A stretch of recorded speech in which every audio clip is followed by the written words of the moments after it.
你们好哦！今天的题目是心里期待的人来了哦，心里期待的人来了哈。那这是今天的3张牌，那给你们一点时间来看它的构图颜色哈，哪一个你最有感觉啦，也就是跟共振最强哈，那你就选它。好，来给你们一点时间。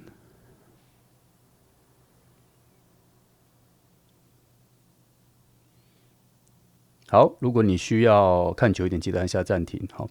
那我们选好了，不啰嗦就开始喽。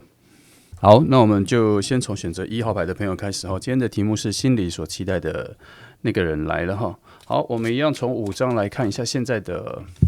情况哈。那这5张牌可以看到的一些东西，譬如说你们怎么遇见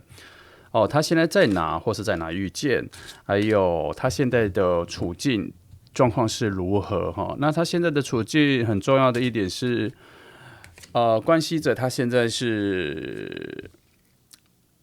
在来的路上呢，还是准备出发呢？还是早就已经在你附近盘旋了、活动了，只是你没有察觉呢哈？所以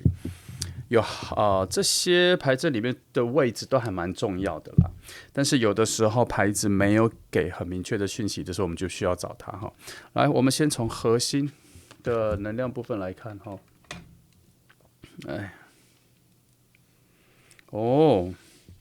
这张牌哈，基本上会出现一种幻觉，空想。那在核心里面出现的时候，我得到的第一个启发方向是说，你的没看见，你的没注意。那它另外一个推动的角度叫做它在附近，而你没看见，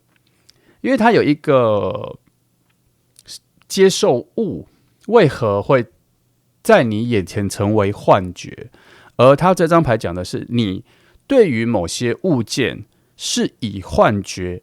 来呈现，所以他会有一个感觉，就是他可能对你有一些表示，他可能对你有一些表达，可是你没有发现。基于今天的题目，会是你没有发现什么他的好，因为今天的题目是你心里所期待的人来了，可是他现在就算出现了在你眼前，成为一种幻影、泡影、幻觉、迷雾之中。这是我觉得这是常见的啦，因为有的时候因为彼此的不了解，还有对方其实没有在你面前展现出他最真实的一面，或是你们的频道还没有调到同一个。调频没有对，还有能量不完整所没有，就是说我们讲最浅、最好懂，小学生都会懂的一个点就是，你喜欢的东西他身上有，但是你们还没有好到你会发现，你们都喜欢同一个玩具，但他从来没有在包包里面拿出来，所以你不知道你们是喜欢同一个卡通。他从来没有讲，他从来没有拿周边出来，所以也没有从包包拿出来。你从来不在意他，所以你不知道他跟你喜欢的是同一个卡通，差不多是这个逻辑。就是他还没有一个动作，他还没有展现出来，所以即便他已经在你附近了，所以你还没有察觉。来，我们从这个角度来去看一看一些好。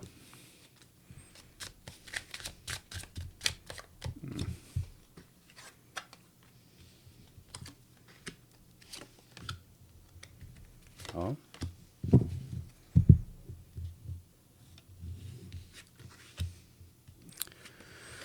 这里呢，可以看到一些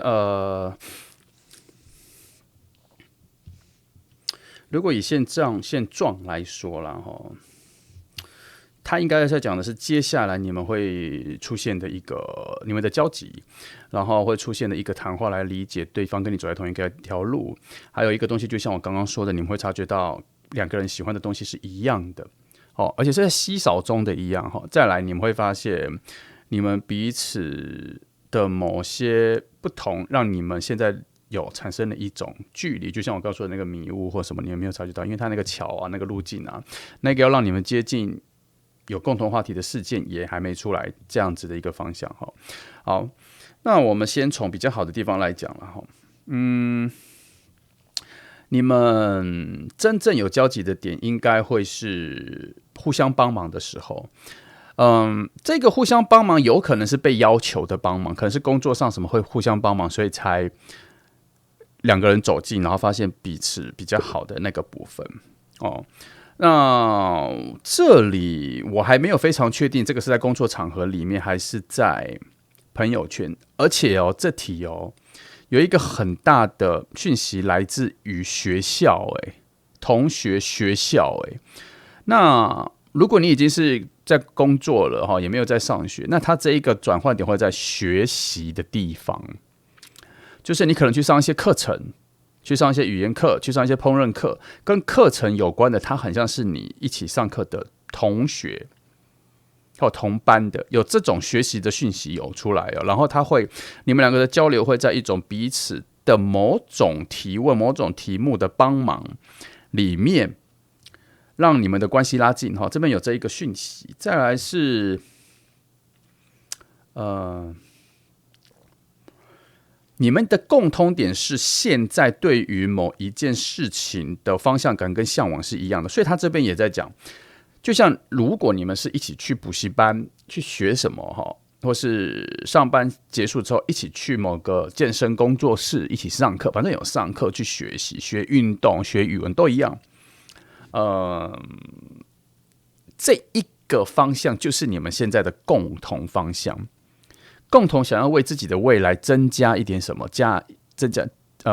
分啊、提升啊、进化啊、进阶这个方向，你们现在是一样的，所以是这一股力量我觉得是这股力量把你们拉得比较近啦。虽然这里好像有一些东西，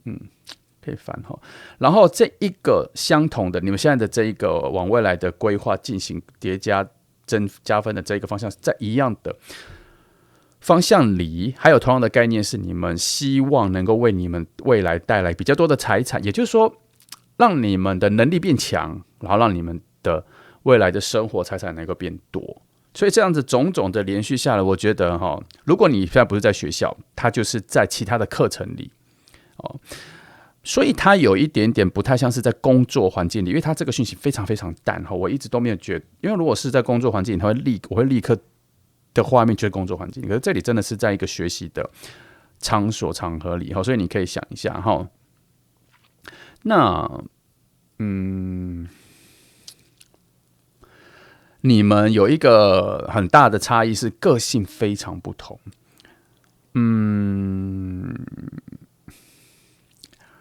我调整一下这句话，不是个性非常不同，而是向往的东西非常不同，热衷的东西非常不同跟个性没有关系。Sorry， 我要把这个更正一下，因为我觉得它是一个方向感的东西，它不是一个原本质上的东西。我觉得它是你们本质上向往的热情的出处不同。就像最简单的啦，你可能你的一种生命的能量活力是来自于看书，它是听音乐，差不多是这样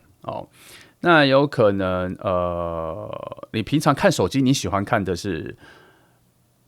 他看的是 Instagram， 你喜欢看的是脸书或是别的，你喜欢看 Twitter 或其他的 anyway， 那就你自己选一个，就是你们所写的东西是大不一样的，习惯上这方面是大不一样的那他喜欢看电影，你喜欢打电动之类的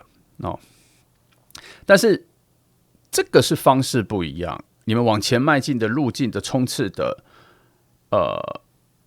极度热情的极度兴趣的东西是不同的，但是你们培养出来的内在的那个内在的活力热情是差不多等级的。所以在某一个点上，当你们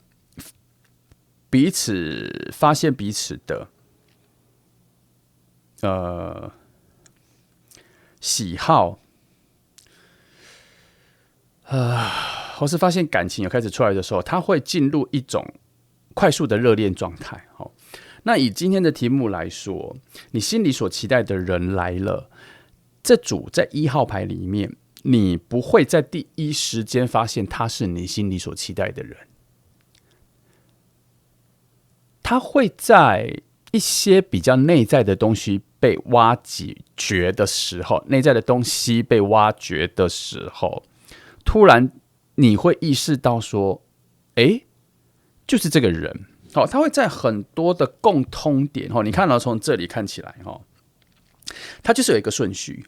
一步一步一步发现，原来他包包里面的玩具是你最喜欢的那一个卡通或动画，是这样。那现在还没有发现，现在还在别的事情里面成为一种迷雾，成为一种幻觉，让他在你眼前，你还没有意识到这一件事情。但是以这张牌圣杯7这张牌，虽然他告诉你说这个人即便在你眼前你也看不到，但是这就是一个故事的开头了。它就很像那一个小说一个故事的开头，说两个人走在很近，但两个人从来都没有认识到彼此，两个人时常见面，但从来没有记起到彼此的名字。差不多就是这样子的一个故事的开端。当这一件事出现之后，那就表示你们的这一个故事，恋爱的故事线已经开始展开了。那我们在翻牌的时候发现，你们其实充满了共通点，只是未被配对。它是一对一对一对的。你们很像是手上拿的牌，两个人翻出来就是一对，拿翻出来就是一对，只是还没有把那个牌子翻开来的一个状况。所以他在讲什么？他在讲的是你们要一步一步一步的发现，你会一步一步的发现，心里所期待的人就在你身边，近在咫尺，可你却完全没有意识到。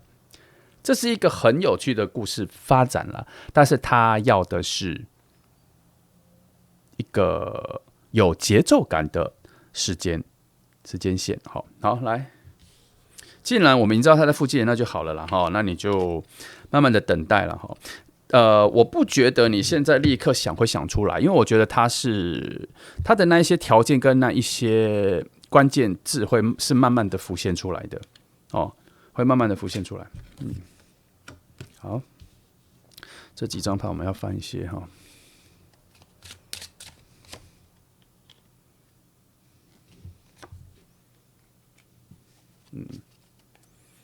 看一下哈，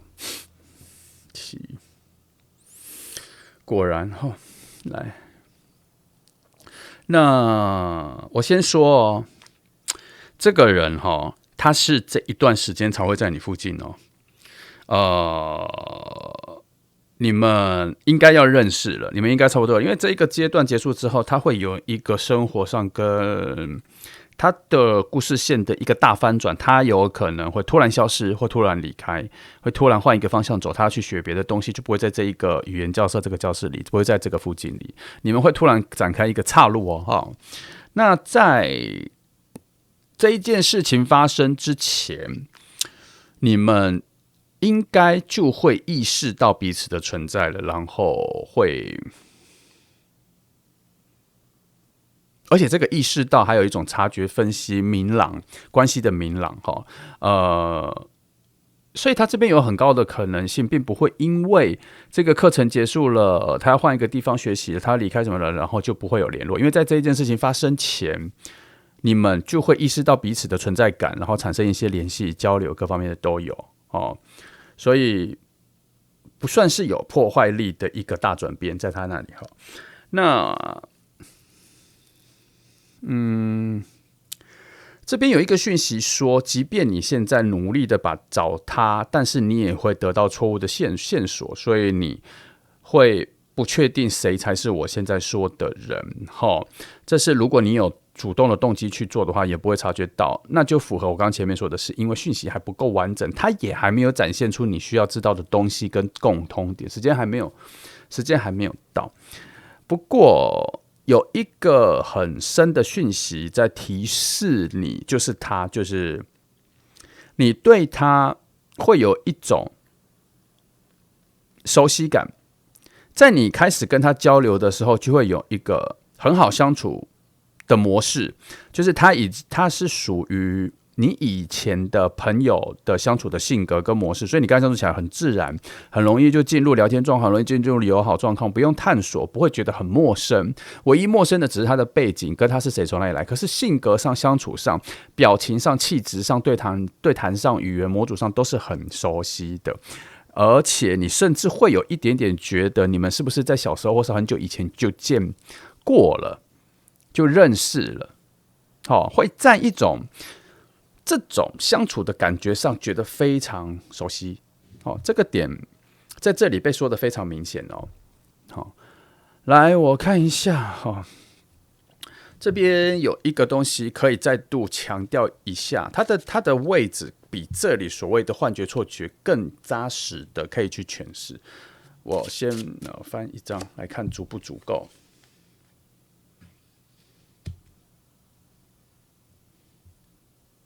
这边说你们彼此有竞争状态，这个竞争状态就是一个幻觉。那确实很像是在一个教室学习的状态，有成绩的高低啊，有大家的能力的进展表现这些哈。再看一张好了，我觉得这张讲的有点太，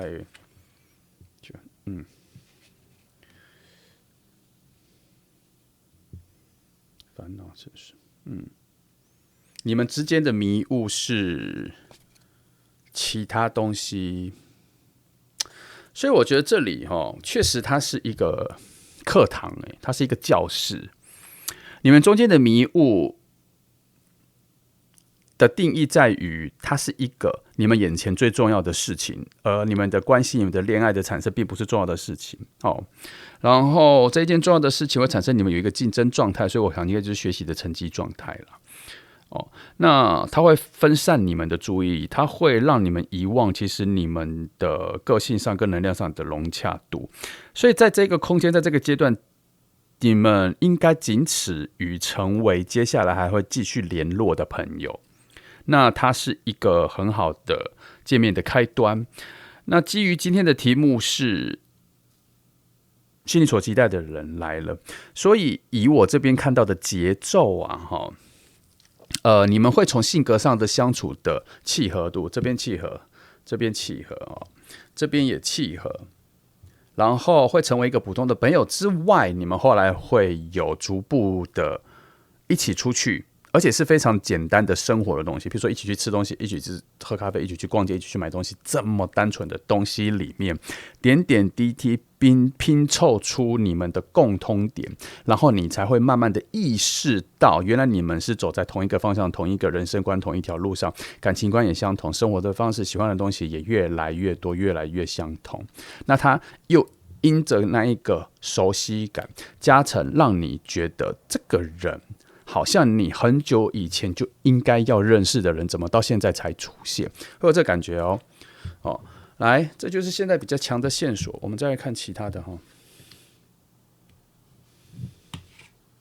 好，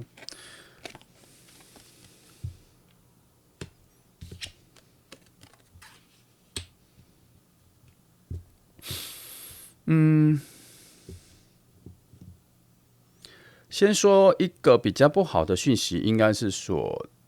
情感的发展节奏非常慢，因为它有非常多的杂事，非常多混乱的东西在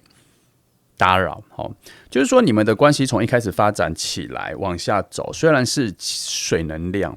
虽然是感情的能量，可是它一直都是处在一种很模糊、很暧昧、不明朗、模棱两可的状态在前面走。这个意思就是说，你们两个的关系一直被设定在是别种东西，同学、朋友。很淡的朋友，聊天的内容也跟爱情没有关系，都是一些生活的什么的，所以你们会有蛮长吗？我觉得长越太长，我觉得你会有一段时间，你们会一直处在一种很淡的朋友里面，然后会有一段时间，你们会一直觉得这个人就是跟你同一种人，然后就只做朋友这样子。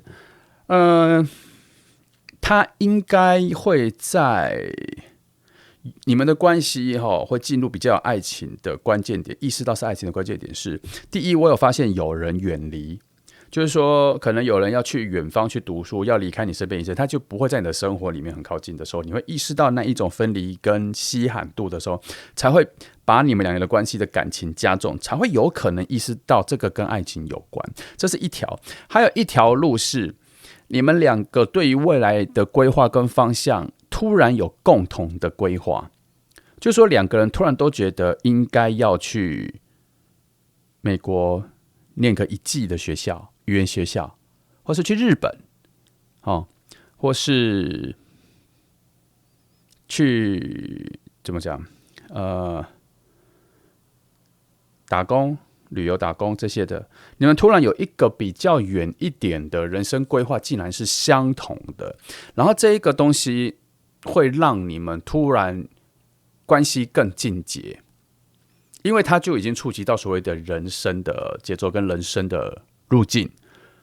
所以这个关系的提升就会更加值。我个人是比较支持是第二项，因为我在这边一直看到一个讯息叫做相同相同相同，一起一起一起，组队组队组队，是队友队友队友。所以我觉得第一个所谓的有人看到了一个更远的地方然后离开，是因为这里的塔牌的影响，它的一个延续，这边产生了一个分岔路，它有一点点变成一个变数，它这个分岔路会不会一直延续到最后两个就一段时间要分散，先分散。但我觉得这能量的末端是弱的，反而是这个一起共通这些所建立出来的这个路径，我觉得比较强烈所以呢，这份关系跟更远、更长远的人生规划、价值、更高难度的挑战，你们有共同的选择，才加强了你们的关系，而走进了更深的关系。然后才会开始意识到说，这份关系应该是可以转换成恋情，或是你们有感受到，其实你们的相处模式已经是恋人，只是没有被定义，没有被正视，没有直接确定，会有这个节奏感啦。那从这个故事线的这样讲下来，你大概就知道这个时间有多长了。这不是只一天两天的事，这是一个好几个月的事情来。从这里有一个东西可以翻了但我觉得用别的牌翻好了。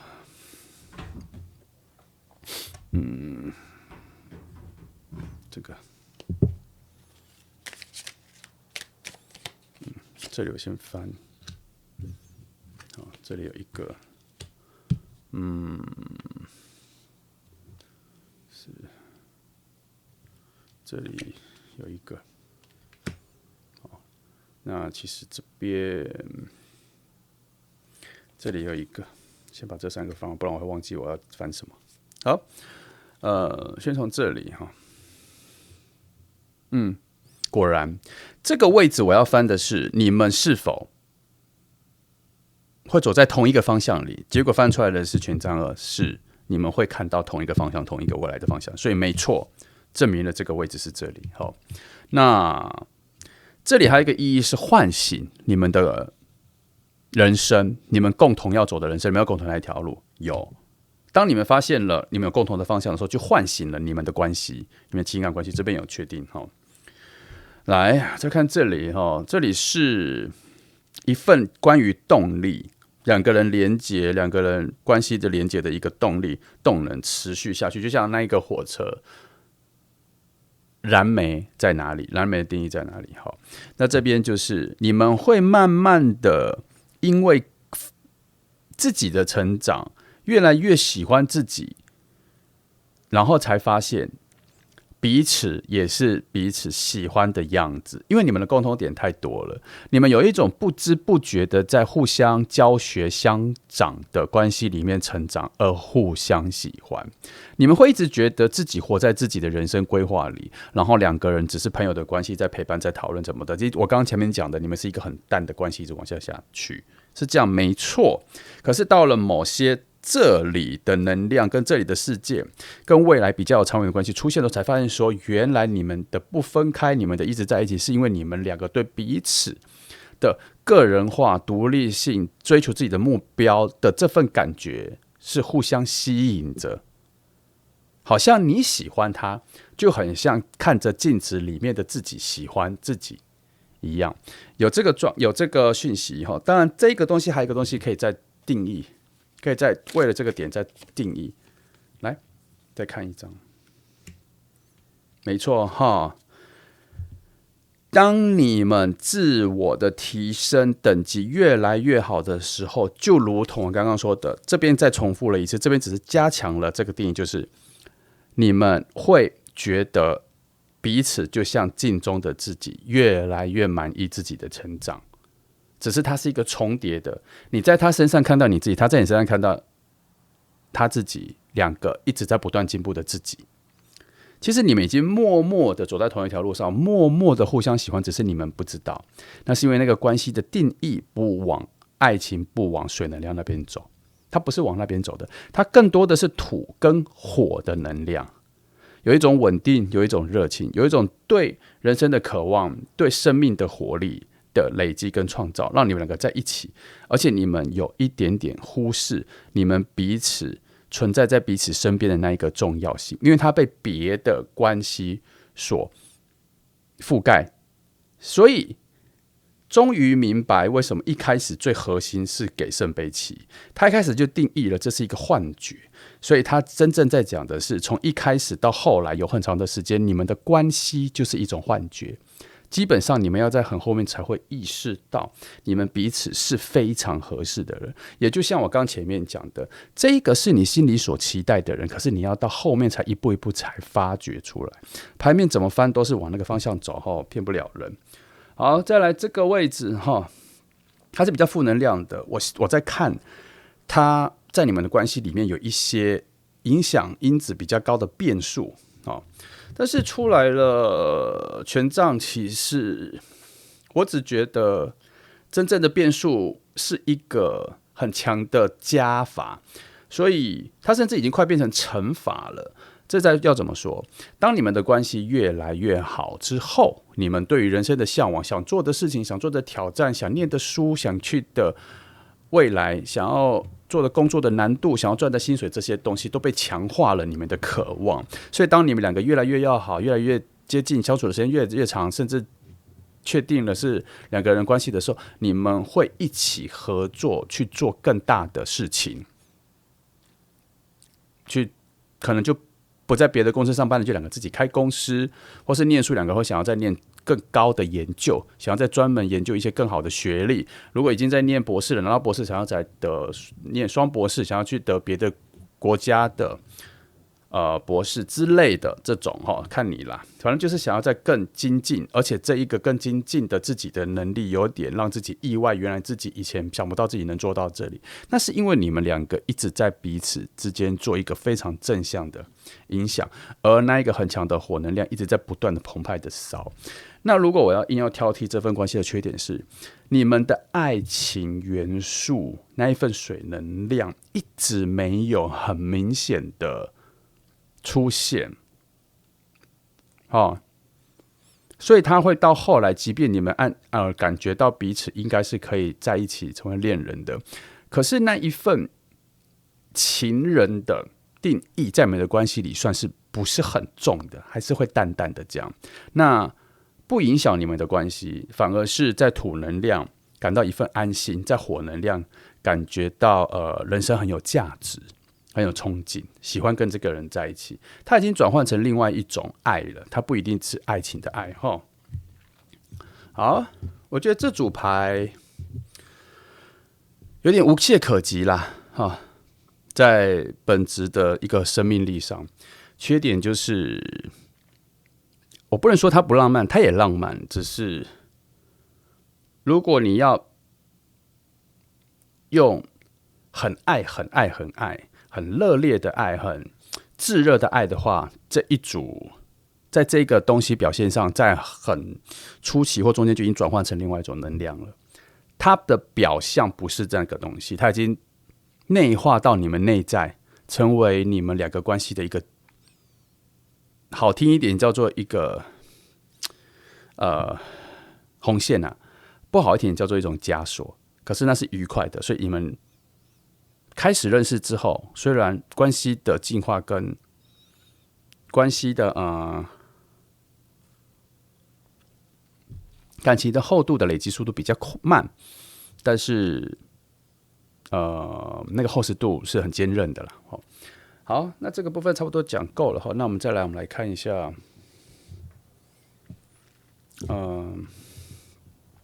这个人的本质个性我们来看一下他的本质个性的部分。好，3张好，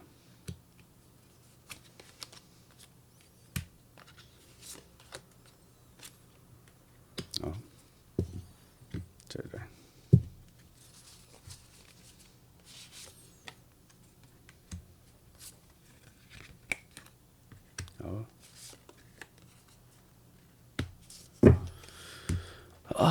看一下啊，来，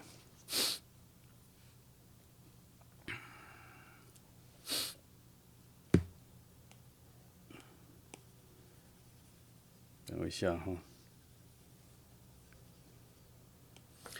好，这里是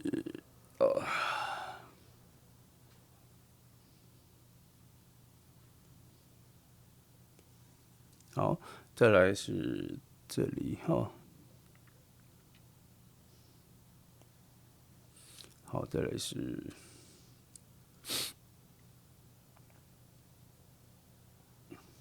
好，他有一个3个基本个性哈。他对世界的想象哈，他对世界的想象、对世界的期待是非常心胸非常宽广的。所以你跟他旅行的时候，他会对所有的千变万化、整个世界的差异跟原本自己的文化的差异是非常向往、非常好奇，会非常感动的。他能够察觉不同文化之间的差异，甚至对于完全不同的世界，他有很明确的区分感。所以他在学语言的时候，他甚至能够感受到，虽然都讲西班牙文，可是不同的文化背景讲出来的语调啊、表达的方式啊、语境啊，所创造出来的天主教文化、基督教文化的那个东西的差异，他会非常的感动。他能够理解那一份差异性，他不会概括的觉得说，哦，这些都是讲西班牙文的文化，或者这些都是基督教文化，或者这些是天主教文化。他在里面还能够分出来说，这个是比较崇尚圣母玛利亚的，还是崇尚耶稣的，还是会有一些别的宗教的渗入跟当地的文化的混入，这些他是非常宽广的。所以他这个人的个性有可能会，他对佛教，他就有一点点像李安的电影那个，各种宗教他的接受度都很好，因为他相信的是那个爱的真意，那一份善良的本质，所以他的宽广度非常好。那你跟他在一起的时候，他的性格上应该是充满爱的，而且有点接近博爱的，而且他还有接近一点宗教的爱的那一种东西，所以他的爱的定义不狭隘，所以才会造成说你们两个相处的时候，在爱的定义上并不会局限在恋爱的爱，他感受到你们彼此的爱有很多种，有友情的爱，有家人的爱，当然也有爱情的爱，但是还有更多的是你们两个的共通点的流动的那一份爱，关心着彼此的那份爱，一起精进的成长的那份爱都会存在在里面。所以你跟他相处的时候，你会发现说他很容易在国外或什么就跟外国人就打交道，他看着完全不同背景的人，看着完全不同面容的人，不同神情的人，他都觉得很新奇，非常喜欢，他是这样个性的人。那再来在情感上他是采用一种想要深度去理解每个人的角度位置的一种感受，他不会立刻去批判一个人，譬如说有一对情侣要分手，他会立刻去理解两个人的位置在哪里，两个人的需求在哪里，两个人的要求在哪里，而产生的冲突在哪里，他不会立刻去偏袒谁跟谁，他也不会立刻去判断两个人谁是谁对谁错，他会去理解这一个故事，这一个事件怎么会造成他们会这样子吵闹之后要到分手，他的情感的处理是这样子。譬如说你跟他一起去看电影或什么，他看到了感动的点，他看到了整个电影很悲伤的点，他也会感觉到难受，他也会感受到自己的难受，可是他会想要去理解到底是什么东西去影响了他，并不是说他是一个绝对理智或冷漠的人，而是他面对情感出现的时候，他是喜欢排列组合的去处理，他不想要直接就投入或是陷入进去让自己拔不出来。这里也在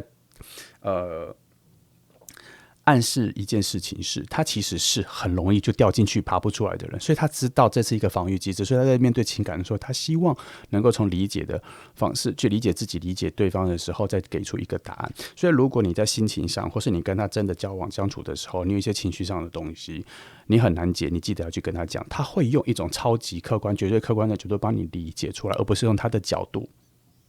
去武断的去给你他的价值观，他不是这样子的人。那至于他的本质上是非常有弹性的，所以他并不会坚持己见或是固步自封。他如果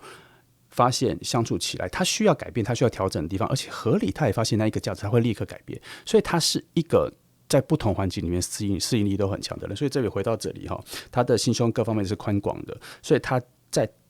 不同的文化里，像是旅游，我刚刚讲的，遇到不同的人，他都能够立刻能够谈话，或是立刻能够对对方好奇，因为他适应了整个环境的变化、空气的变化、语言的变化、场域的变化、视觉上的建筑的变化对他带来的影响，他能够立刻适应。所以他这一个人回到我们刚刚前面说的，你们两个可能会有一个更远的目标，想要去国外学习，想要去打工度假这种或是去语言学校念一个3到9个月这种，他能够立刻去，他能够立刻去适应。他虽然也害怕，但他的勇气跟他对于世界的向往，跟他的适应能力，在后面推出的他，让他心里觉得安心。所以你跟他在一起的时候，除了这一点你们可能有共同点之外，还有你可以跟着他去探索很多不同的东西，因为他的本质这方面很坚韧。好，那这就是1号海的朋友，那希望这些讯息对你有帮助。那我觉得他就在附近，他在你的生活里了，你可以慢慢的等他出现，不用特别去把他找出来，因为他会一步一步的出现，他会一步一步的展现出那个会让你知道的讯息。好，那就这样，那谢谢你来听哦，祝福你哦。好，接下来我们来看选择2号的朋友，今天的题目是心里所期待的人。来了哈，好，我看一下用哪一组牌，用这个好了，来。我们一样抽5张来看一个最基底的能量然后后半会帮你直接分析一下他的人的本质。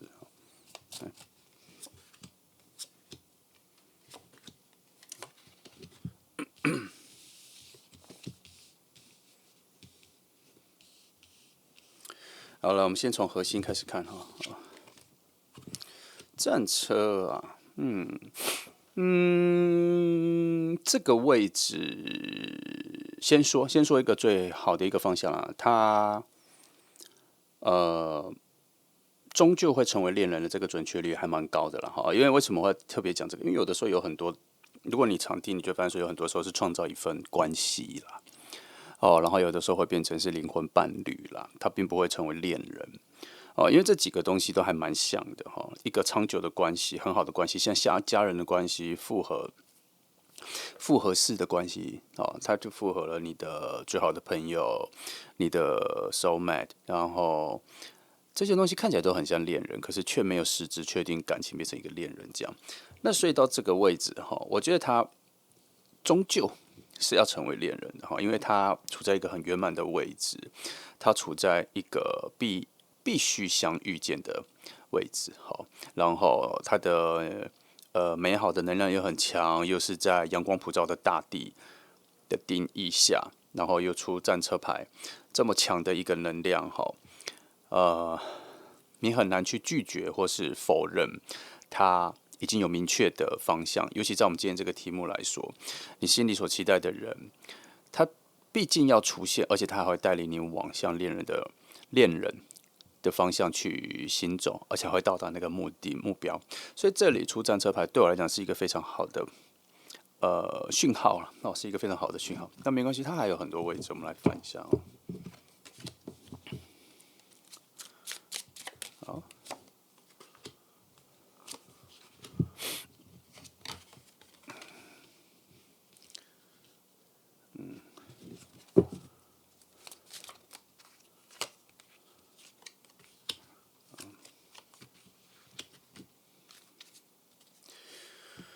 这些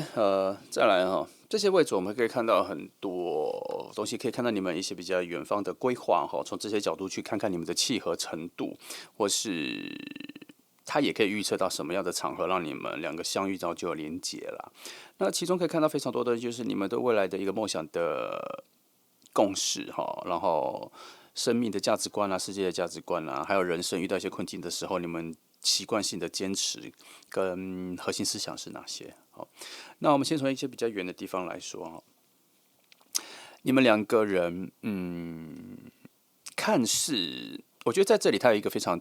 底层的，就是你们对于有竞争感的东西，有分身的东西，有分输赢的东西，有分高下的东西，这个东西会感到兴奋，这你们两个都有共识，而且它好像是某种你们心底一个未完成的梦想。这个怎么打个比方？譬如说，你以前有参加过球队、校队或是乐团，它有一种很常让你去参加竞赛比赛这样，然后就会有输赢，然后它里面所累积的那个快感、那个兴奋感，在你的骨子里好像已经达到某个基础，跟已经有种习惯了，它跟你差不多，所以它到后来到长大，你可能也不再参加乐团，你可能以前是运动员，现在不再是做运动员了，然后你对运动这个项目还是有一些念想、妄想、想象，然后你就会把这个精力投入在国手上面，所以在奥运的时候有一些竞赛的影片或什么时候，你们就会特别兴奋，两个人有这个共识，所以会去支持国家的球队啊，篮球啊、棒球啊、羽球啊、网球这些的，会去支持国家的选手，这样这只是其中一个项目。那你可以换到另外一个东西，就是你会很支持代表你的梦想的人。他不一定是代表国家，可能会代表你的梦想的人，哈，这是一条路。你们两个会因为这个交集点而相遇啦，哈，然后会非常有话聊。另外一条路是你仍然有能力去执行你的梦想，而且这个梦想是非常多竞争的，它不是只是一个自我实现的梦想。要记得，它有一个竞争感的梦想，你需要去跟别人比高下，你需要去参加比赛，你需要去得奖来去让你觉得你接近了你的梦想哈，这一个概念它可以衍生到很多生活面的东西，然后你可以去想象，然后这一个点为何重要？因为这个点是你跟他相遇的时候、认识的时候，你们的交集、你们的向往会在这里会让你们成为是一组人，它会让你们成为是一国的人哦。那这件事情很有可能在你们第一次见面的时候就会跑出来了啦。哦，就会跑出来了。这个等一下再看哈，这个要在旁边翻一下哈，因为它这边还没有场地的问题。然后看一下这里哈，那这里两个这，你们其实不太你们其实还蛮依赖经验给你的成果，经验给你的心得，所以你们其实做很多事情的时候，大部分时间都是采取保守的状态。我这边现在要讲的，除了这张之外，这3张都是讲你们两个的共同点哦。然后我讲你就是讲他哈，这是你们的共同话题和共同语言、共同的价值观哈。你们两个做事情都是会从经验里面去得到一个答案，然后选择比较保守的方式。如果要更激进、更有挑战性的时候，你们会讨论的比较久，但是大部分时间还是会选择比较保守的方式，不太会去用一种赌博式的、去冒险式的、去随机式的去把一切交给你难以理解的命运。里面真的要去面对事情的时候，你们会是这样做选择的。虽然今天你来看塔罗，会跟这个东西有一点背道而驰，可是我要说的是，真正事情要出现在你面前有选择，想要做选择的时候，你们仍然会选择比较保守的那一个。不是说不好，而是因为那是你们精打细算跟你们的各种经验、深刻的经验的一种心得的答案。它其实也算是一种直觉，可是被你归纳成一种需要认真思考过的选择跟答案。其实啊，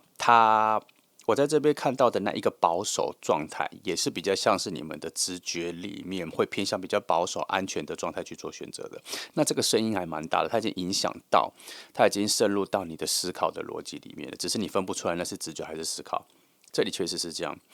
哦，那你知道要怎么分辨直觉最明确的时间吗？就是当问题来的时候，你心里的第一个声音。那个就是直觉，它在任何思索、检视、考虑之前就已经先出现了，所以我才说它会混进去你的思考里。因为你们终究会选择比较保守的方式，是因为你在想法之后会用经验的心得来去融合，然后确定说这个是比较保守、比较安全的方法。那为何我说你的直觉其实也是比较偏向那里？因为他一开始就把你往那里引导去了，除非你内在有一个相当高度的反抗，他才会湮灭掉这个。其实我觉得啦。为何我说要比较相信直觉？因为其实有的时候直觉在第一时间就已经告诉你方向跟答案，然后带领你往那边去了。只是你后面花很多时间去证明、去具体化、去条列式、去证明你其实内心的第一个声音应该是这个答案。可是如果你够清楚听到第一个声音的时候，你就不用花那么多时间，所以我才说你要比较相信你的直觉。原因是因为其实直觉它不是一个天外飞来的一个声音，它其实是你内心、身心灵或骨质血液里面，它有各种的感受的集合出一个第一时间的反应啦。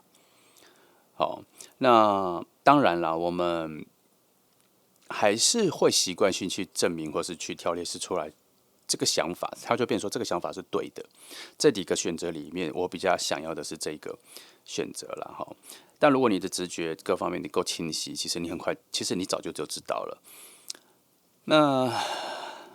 这个就先跳过哈，直觉的问，我们先回到比较保守、选择性比较保守。这个做事情比较保守、比较不冒险、比较不激进、比较不冲这个态度，也会让你们两个结合哦。因为他会在你们两个去做很多事情啊，要去出游啊，或是一起出去玩的时候，面对危险啊，或是面对一些，就讲最简单的。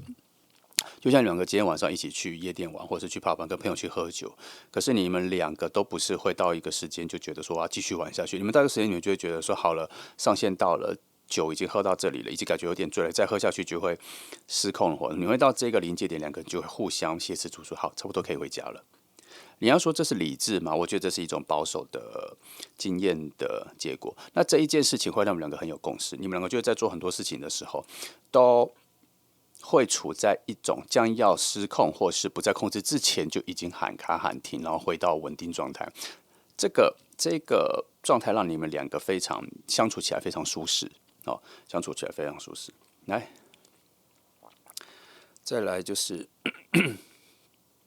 你们两个的出现有一个很好的状态了哈。其实你们从这里跟这里我都看得出来，你们对于情感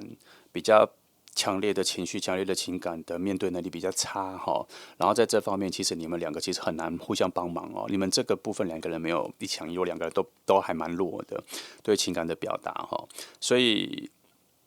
他这边有在讲一些差异跟共识嘛。我先讲差异，差异是说，你们在情感上所获到的情绪了，好，不一定要情感，情绪上面所得到的经验跟心得，如何去安慰或解救，其实你们两个是没有斗在一起的。你们两个的这个情感上的缺点都相同，没有这个部分没有互补哦，所以它会比较像是在你们遇到的时候，会有一种惺惺相惜的感觉啦，会有一种就是我们两个一样衰啊，我们两个一样惨啊，没有这个情绪上的互补性没有出来。那这个有一个特点啦，会让你们两个相处的时候会比较可爱、比较幼稚、比较有趣，但是要解决你们情绪上的东西，可能还是要去找朋友，因为彼此这个方面没有办法帮到彼此哈，这算是一个缺陷。哦，它其实这个位置要讲的是你们的差异，要讲你们的不一样。通常在这里讲到你们的不一样的时候，会出现一个互补点，因为你们很不一样，所以才能互补。可是这里的不一样是说，你们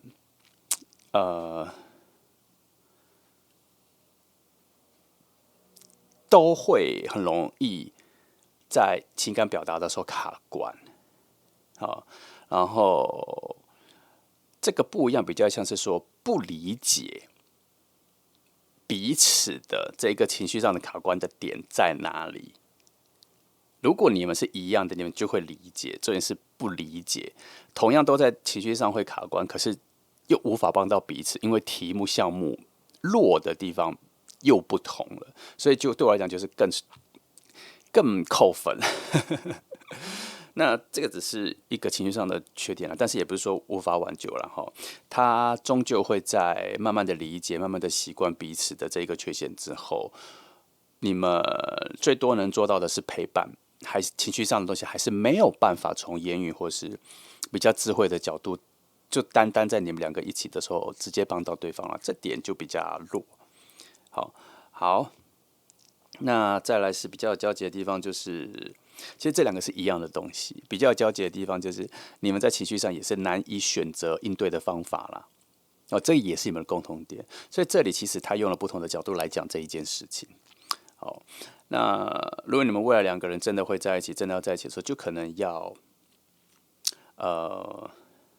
情感上的东西就只剩下陪伴啦，听对方说，但不要试着想要去解决，就听陪伴。真的要解决的时候，还是要去找一些比较信赖的一些闺蜜啊、知心好友来讲啦，或是你身边有一些比较比你前辈的或长辈的人去听他们解决。你们两个这里就是有一个坑，有一个洞，很难补起来，这部分你们两个就没有办法补。那因为这个，我觉得这个部分是本能的。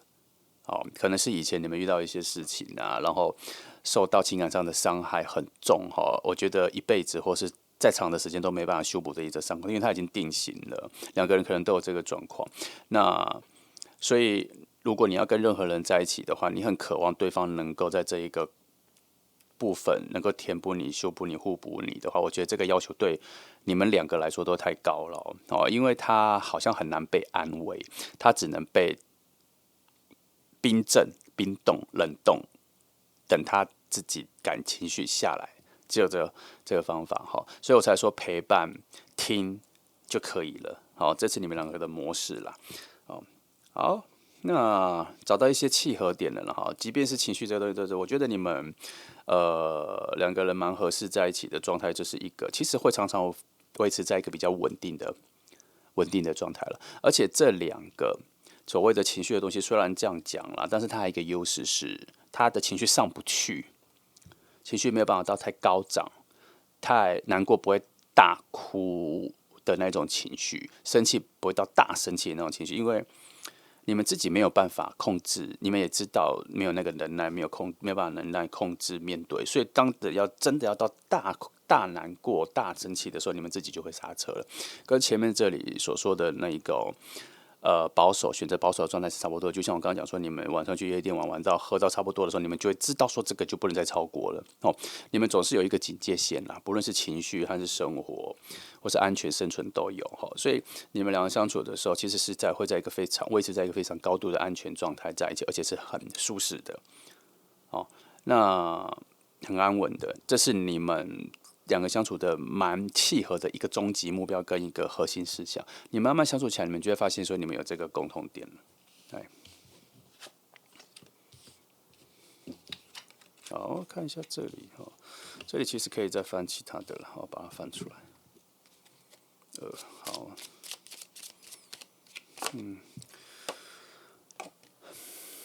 这里有出现一点点你们可能会遇见的位置哈，我先讲我达到可能就是某种社团，某种不是公司的，是额外的。这个我先说，通常这会有几个分类，很简单啦。一个就是这个人会在你的工作以外的私生活的朋友圈里面出现，就是说。朋友先分两区啦，一个是你私生活的，他不是你工作里面的；还有一个是工作里面认识的朋友，这样哈，这两区是分开的。那还有一种区域是，也不是你的私生活里面的朋友，也不是你工作里面，而是你自己去参加什么社团，去参加什么教室，去参加什么课程，或是去参加什么宗教活动，或是参加什么教会这些的，然后会是在那一个群体里面的另一区，我都会觉得是第三区，它是不是必要出现，但是有些人会去创造出来的那一区。那如果你有这个人，应该会在那里出现。为什么这一个区域算重要？因为它是你的生活、私生活、个人生活、独立空间以外，你自己去创造的一个空间，它带来的是一种你的某种追求，某种额外的自我实践。好，那所以你会在这一区遇见的时候，通常都会有一个状况，就是你们的人生方向应该会有蛮雷同的部分，不然你不会自己特别去找这件事情啊。比如说去参加那个公益的团体，比如说每周都去帮忙那个流浪狗动物园去帮忙洗狗狗，这种你们额外去找，所以你们两个对于这一个东西的感觉是雷同的，所以通常在这一个第三区遇到的人，我都觉得你们的价值观本身上应该就是蛮相近的啦。好，它不是在一个随机的空间里把你们凑在一起的，所以这一组有这个状态。好，所以在某种内在的核心思想上，你们就是雷同的，所以它还蛮符合这里的啦。好，那你们彼此在彼此的眼中是很可以学习的人，然后有做到自己不太做得到的事情，所以在其中你们还没有进入恋情，或是你们还没有深度对谈前，就已经对彼此的一些作为有点仰慕跟有点尊敬了。好，这是你们初步的在彼此眼里的形象了，不是只有你对他，他对你也是这样。好，所以这一题真的还蛮符合心里所期待的人，因为他这里有点在慢慢显化你心里其实真正向往的那一种人啦。那这边世界牌也有这样说哈，所以这个门确实是有打开哈，他确实是在那一个第三个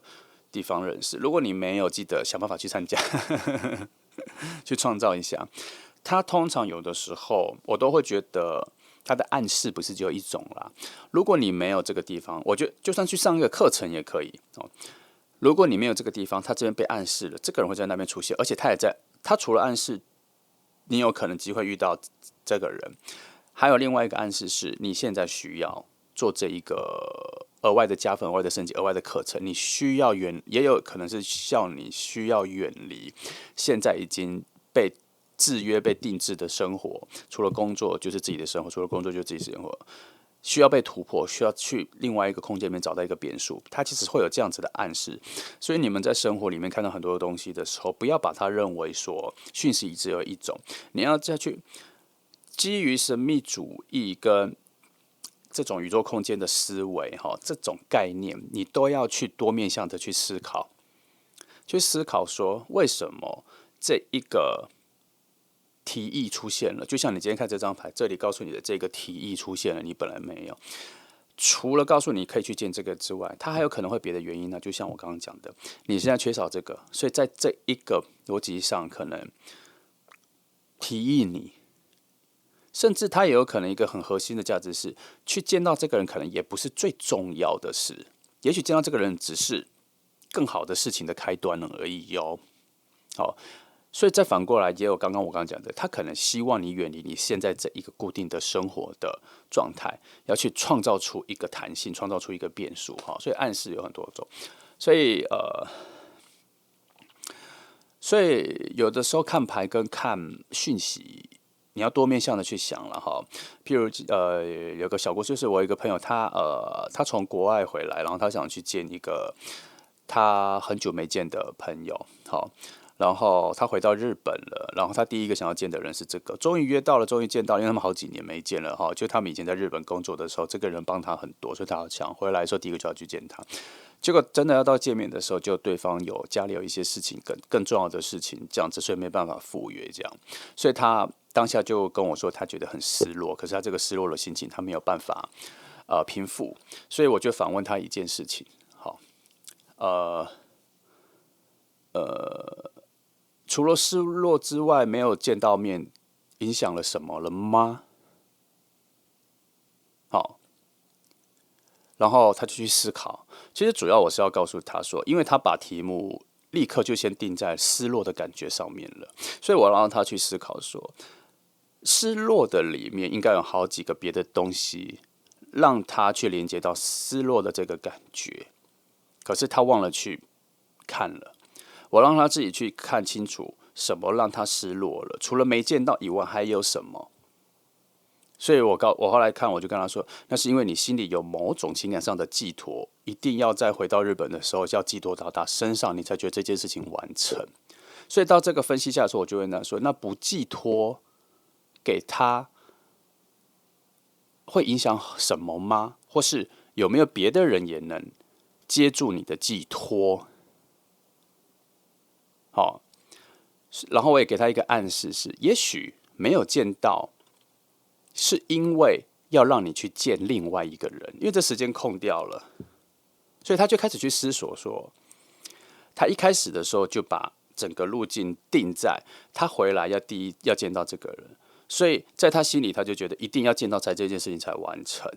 可是我就告诉他说，可是这就表示你把整个思维想得太单一。当然，如果你见到了，然后开心了，这件事情就完了，就不需要讨论这件事情了，因为这个在你的渴望祈求里面是完成。可是它出现了我刚刚说的变数，这个变数就是我刚刚说的，为何你原本没有这个第三个空间、第三个事情，没有去参加任何事情，可是你今天看牌的时候，他告诉你这个提议，它就产生了这一个新的变数。那这个变数就变得有趣了，它就变成很亮了。这时候我们就要去想。为什么在我的计划里，在我的原本的逻辑思考里出现了一个奇异点？它是否是种暗示？然后暗示着什么？你要就是这样去想，所以他听完之后，他就没有那么多的失落感，他反而去创造了一份新的期待，期待下一次真的再跟他更好的时机跟这个人见面，他也在期待了说，原来这个空的时间我还可以再去见。其实我心里也想见的人，就变成双重期待，就换过来了，他就不会一直拘泥在失落的这个感觉里面，短短的1-2小时就转换过来了，然后新的感觉也变得比较大，所以在这里我们回到这里，这就是这个路径。仔的想法就是那个位置会遇到这个人，可是宽的想法，在更广的想法是，那个位置会遇到这个人，是因为我特别想要去那里，在我的原本固定的生活里面，特别去创造一条新的路径，对我本身就是加分的。那在遇到这个人，也许也是加分的，但是就算没有遇到这个人，也有别的东西是加分的。要把那个眼界看得更宽广，所以你会觉得遇到这个人的时候，会觉得是一个额外的礼物跟赠品的出现，所以你会更欣喜的去接受这个人，而且还会更欣喜的去观察这个人，就跟这个学习，然后去认识这个人。好，记得哈，这里有一个思维上的转弯哈，它可以让你的思考有很多的层次啦。好，所以它就不会让你觉得今天虽然是来看塔罗牌，是来看爱情的发展或什么，那你就不会只是觉得说哦有，进来看有没有近或远，就这样而已，不会只有这样子，它有其中还有很多的暗示。好，只是我们用寻找新恋人，或是把找恋人的这个来做一个窗口，让你们比较能够进入一种比较缥缈、宽广、无限可能的一种可能性的世界里啦。好，那这个部分就这里哈。那这里也交代完了哈，他会在哪一个区域里面几率遇到的几率比较大了哈。那还有一个很特别的事情是，这个人他不会主动来跟你讲话，他会因为介绍。他中间还有一个很简单的介绍，他会被谁带来跟你认识，非常简单。这个桥很脆弱，它只是一个动作而已。所以你们的关系不是他来跟你讲话，你来去跟他讲话，没有，他中间会有一个你不期待，可是一定会发生的好事，就是有人会让你们认识。就是说，可能你去这里的时候，他会分配一个工作，你们两个要一起做。我很常做这个比喻，因为这个东西是非常非常简单的一个动作而已。就是说，你们两个一起去打扫外面，就这样，这就是一个很好的契机。好，最简单也到这种模式。我说，你们两个一起去搬东西，他就把你们两个拉近了，就只是这么小的力量，让你们两个有对话的空间。好，来，再来哈，我们再看一些比较更遥远的讯号。好，这边有一个看起来像是坏消息，可是我觉得却是一个大转机的讯息，说，当你们有开始比较亲近的对话的时候，你们的关系会离开你们以为的发展的方向，重新打掉，重新创造你们的感觉。就是说，你们两个相处的感觉，跟你们展现给其他人的感觉，你们会把它分出来。就是你们两个私底下会有自己的说话模式、说话的情绪、说话的表情。可是当有其他人在现场的时候，你们会演绎出两个人可能没有那么亲近，可能没有那么好，可是，在私底下的时候，你们却能够非常有默契的，非常能够谈天聊天，聊很多自己喜欢的东西。因为你们两个在内在有一个感觉是，这是你们的世界哦，而不是别人不了解，而是你们两个就有默契，这是你们的世界，这样子，所以我才会说它有一个翻转，它的翻转是对外对内，哦，你们两个越来越亲近的时候，会越来越巩固你们的两人世界了。所以这里有一个小缺陷了哈。如果你有比较好的朋友，他比较好的朋友，通常都会感受到说，怎么这个人一恋爱人就不见了，或是被发现恋爱前，后面会说他怎么最近都不常出现，是不是恋爱了？好，会有这个在别人的眼光里会有这个状况哈。好。所以我才说，这跟你以为的状况不太一样了。你以为说你们两个人会是从这里很多土能量讲说，你们会是慢慢的、淡淡的生活的、相处的，然后慢慢走下去。没有，你们两个在一起很近的时候，就有一种很亲近的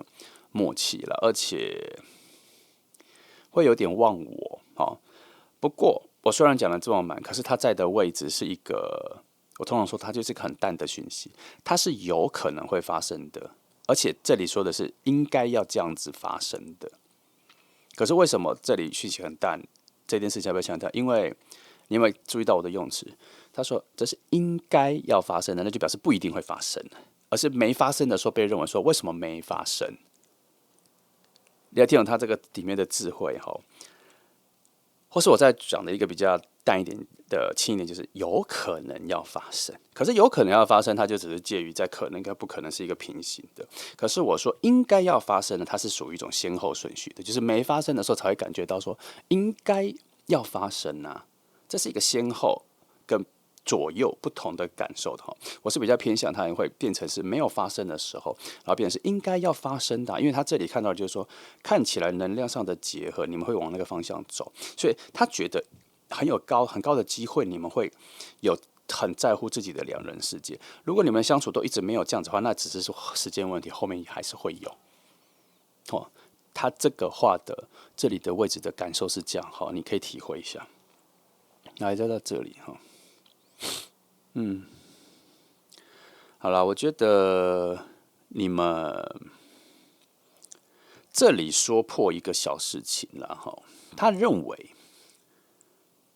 你们即便感受到了彼此有恋爱的感觉的时候，但是承认的时间会往后拖一下，不会立刻的因为发现彼此是互相喜欢的就确立关系，没有。你们即便已经很明确了，还会往后拖一下。原因可能是我觉得啦，因为这边有一个过度的思考，过度的思考里面会掺杂一种过度的怀疑，怀疑里面掺杂一种以往的失败所带来的一种保卫自己的质疑，哈，这边就会拖了一点时间。所以，即便你们两个人相处、谈话什么的，一直有觉得其实是可以在一起的，或是你们的相处模式，在外人看起来好像你们花很多时间在彼此身上，好像已经可以恋爱了，还是在偷偷谈恋爱都算。可是你们两个要承认这一件事情的时间点会比别人认为的再往后一些，所以确定关系这一件事情可能没那么快，但是心里却还是很兴奋，能够遇到这个人跟这个人，很多认识或是另外再约相处，一起去哪里这样子。好，这组现在看起来有很多破洞了哈，但是大致上方向有出来了，就是他会在哪里出现哈？你们的相处关系是什么？这样，只是要直接从这，因为今天的题目是心里所期待的人来了，所以我觉得他应该会在告白跟确定关系之前的这一段，所以他到这里也就只有讲这个部分哈。不过这里还是有偷偷透露一点啦，就是你们应该会有相处融洽很长的一段时间啦，可是真的要面对要确定关系这件事情的时候，就像这里讲的，会采取比较保守的状态，然后这也是一个情感情绪要面对的一个课题，所以它被拖延是正常的，因为你们两个这个面对情绪、面对感情的能力比较差，所以会想太多。那又想太多之后，又想要选择比较保守的状态，那就会选择说，那就慢慢再确定吧。哦，它会是这个走向。好，来，好，这里牌翻的不多，但是可以了哈。好，那我们现在来针对一下这个人的本质个性来翻一下哈。哎，好，随机车。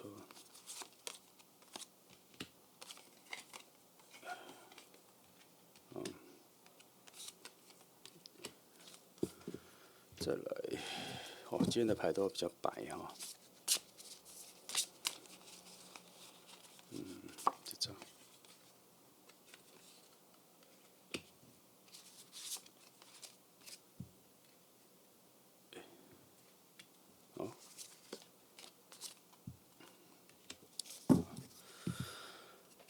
啊，我看一下哦，看不到。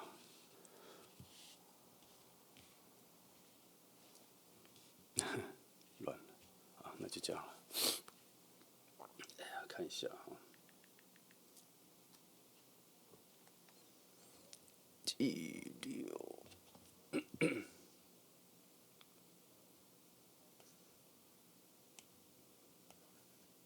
好，然后这个位置是，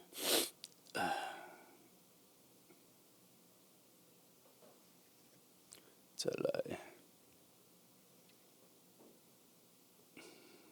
哦，差点看错。好，先讲他最本能上，就他从小到大的一个还不错的个性，就是其实他就是前面说的啦。虽然我前面一开始就说他其实是会采取保守状态，所以他事情会想很多。这个想很多哈，从这里看出来，他不只想他想得很缜密，就像我刚刚讲的哈，面对情绪情感的时候，会处于一种排列组合的状态来去面对，因为他直觉上面对情感的能力比较差，所以他会用一种比较理性的方式，比较土能量的方式去面对，不管是理智的事情、逻辑的事情、各种事情，他都会思考非常缜密排列组合。你可以把它直接带入在他很像你有一些很完全是摩羯座的朋友的性格上，他大概也是这个性格。他以星座来说啦，他很有可能是摩羯座没错，但他可能在月亮啊、金星啊、水星上都会有，火星也算都会有处女座的性格，大概是这样。如果你理解的话，大概是这样。所以他在某方面来说，即便他的星盘上面的个性会有比较多的摩羯跟处女这个混合型的，这也难怪他在情绪上的各方面会比较弱。不是说他没办法处理，而是他不太像其他某种直接就靠自己就能够立刻处理情感表达的人那么擅长了。但是他的优势是他还是会想清楚，而且他能想清楚。好，那所以这个优点在你跟他出去玩或是规划一些事情的时候，你会发现都计划的非常周全。这也蛮像我刚前面说的，你们晚上一起去夜店的时候喝酒到某个量，他就觉得要回家了，表示所有事情都有先后顺序的安排，都想得非常清晰。所以跟他在一起算是安全的啦，非常安全的。你会发现说很多事情、很多东西都被注意到了。好，那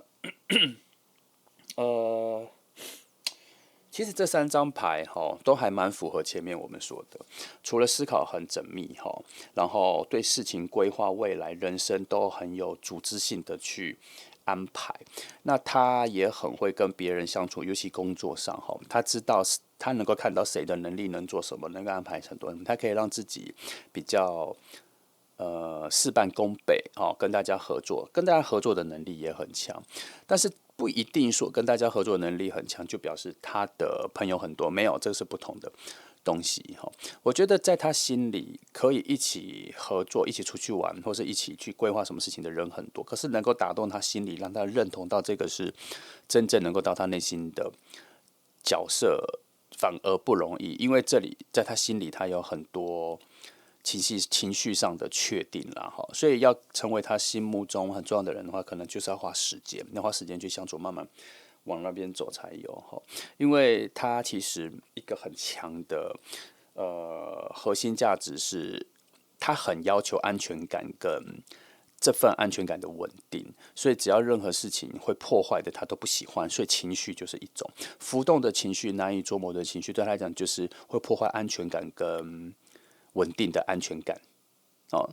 为什么我说安全感它叫稳定呢？因为安全感只是一种向往，而稳定的安全感是需要时间具体去实践出来，让他明确知道说现在所有的模式是安全的。所以他是这样子的一个人那你跟他在一起的话，第一，你可能会觉得他没什么情绪，主要是他其实有加压抑，他把它压下来，他不希望散发出来的情绪是连他自己都要另外花时间，或是在快速的时间里面，他没办法控制的，所以他其实是情绪上是稳定的。你跟他相处的时候，你会发现说，他有些事情想生气前却不生气了，有些开心的事情想很开心前却把它收了，难过的事情要出现前，他很难过前他又把它收，他会是这样子的人，所以他会一直处在一种上上下下、加加减减的中间地带的一种情绪稳定的人，所以跟他相处起来是很舒服的。因为这一点，还有一个特点是，你可以用很大的情绪去对他要求，或是跟他讨论，他却不会用反扑的方式去跟你讨论。你可以很放心的、大胆的去把你心里想的东西跟他讲，他都接得住。好，那这就是海的朋友希望给你一些方向那你有一些方针没有就去做如果你已经有我刚说的去参加什么，那就去好好的去观察，好好的去展现自己他应该慢慢的会有一些线索发现你的存在然后会有一些特别的事情让你们两个慢慢亲近起来。然后我觉得要发现彼此是互相喜欢的速度没有那么快可是当发现的时候，感情或者是关系已经建立的不错了。好，那就这样那谢谢你来听祝福你。好，接下来我们来看选择3号牌的朋友今天的题目是心里所期待的人来了好，来，我们一样用5张牌来看一下基底的能量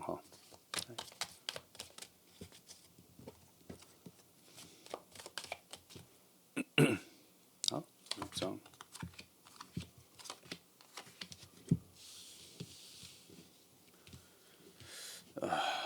好，来，我们先从核心的位置来看。哦，奇妙。好，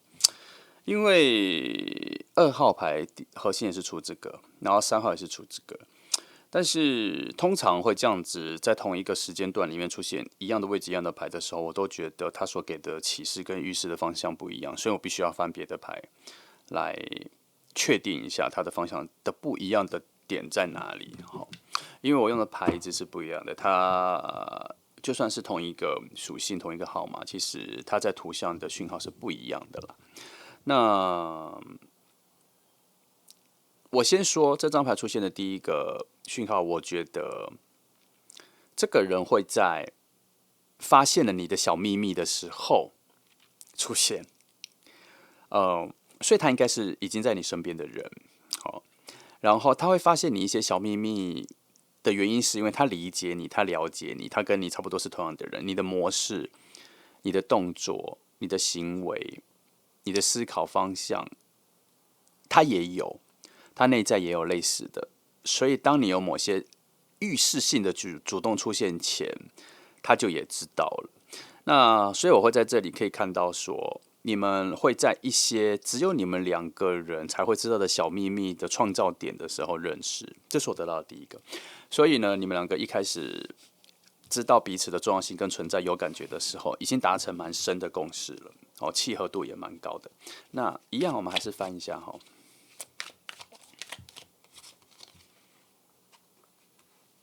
不对，是这个线。